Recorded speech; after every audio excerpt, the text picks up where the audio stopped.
આપણે બાજરાનો લોટ લેવાનો છે। આ નાની વાટકી આપણે રવો લીધો છે, તો ઝીણો રવો લીધો છે। આપણે 2 ચમચી શેણાનો લોટ લીધો છે।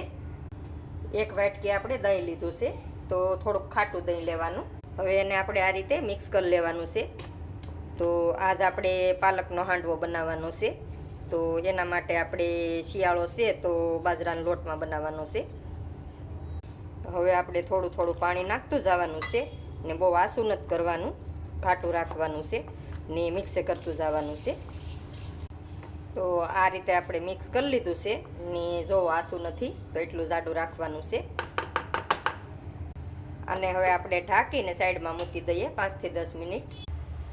હવે આપણે 10 મિનિટ થઈ ગઈ છે, તો જો આપણે રવો મસ્ત ફૂલી ગયો છે। તો આ રીતે આપણે 10 મિનિટ મૂકી દેવાનું, એટલે રવો આપણો ફૂલી જાય। તો બહુ મસ્ત ફૂલી ગયો છે ને આ રીતે એક ધારું આપણે થોડીક વાર મિક્સ કરી લેવાનું બધું, એટલે સરખો મિક્સ થઈ જાય। બધો લોટ હોય એ ગાંઠી ગોઠેલું હોય એ બધી ભાંગી જાય ને લોટ બધો મિક્સ થઈ જાય। તો જો આ રીતે આપણે ફૂલી ગયો છે રવો ને બહુ મસ્ત મિક્સ થઈ ગયું છે। તો હાલો હવે આપણે બીજા મસાલા કરી લઈએ।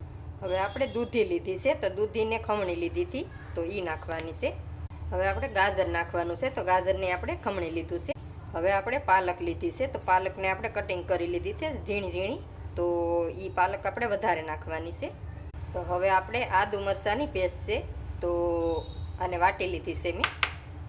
થોડુંક આપણે લાલ મરચું લીધું છે, થોડોક આપણે ગરમ મસાલો લીધો છે, તો તમે ગમે એ ઘરમાં વાપરતા હોય એ ગરમ મસાલો નાખી શકો। થોડીક આપણે હિંગ લીધી છે, થોડીક આપણે હળદર લીધી છે, તો હળદર ઝાઝી નથી નાખવાની, આપણે થોડીક જ નાખવાની છે। 1 ચમચી આપણે ધાણા જીરુંનો ભૂકો લીધો છે। હવે આપણે બધું મિક્સ કરી લઈએ સારી રીતે। તો આમાં તમારે બીજા વેજીટેબલ નાખવા હોય તો નાખી શકો ગમે એ બકાલું। હવે આપણે બધું મિક્સ થઈ ગયું છે, તો હવે આપણે એમાં મીઠું નાખવાનું છે। હજી આપણે થોડુંક જાડું લાગે છે એટલે થોડુંક પાણી નાખીએ। હવે આપણે રેડી થઈ ગયું છે, જોવો આ રીતનું રાખવાનું છે। તો હવે આપણે એમાં ઈનો નાખી દઈએ, એની ઉપર થોડુંક પાણી નાખી દઈએ ને આ રીતે આપણે મિક્સ કરી લઈએ। આપણે નાનું પેન લીધું છે ને એમાં આપણે તેલ નાખવાનું છે। હવે આપણે એમાં રાઈ નાખવાની, થોડાક આપણે તેલ નાખવાના છે। હવે આપણે આ નાખી દેવાનું છે। હવે ઢાંકીને ચડવા દઈએ। 5 મિનિટ થઈ ગઈ છે, તો હવે આને પલટાવી લઈએ આ રીતે। તો આપણે એક હાંડવો સળીને તૈયાર થઈ ગયો છે, તો બધાય બનાવી લઈએ આ રીતે। આપણો હાંડવો બનીને તૈયાર થઈ ગયો છે, તો જો તમે આપણે કટિંગ કરી લીધો છે, તો બહુ મસ્ત બને છે। તો આપણે આજે પાલકનો હાંડવો બનાવ્યો છે, તો બહુ મસ્ત બને છે, પોસો ઉપરથી ક્રિસ્પી જુઓ તમે। તો આ રીતે બનાવીને ટ્રાય મારો ને જરૂર કોમેન્ટમાં કહેજો।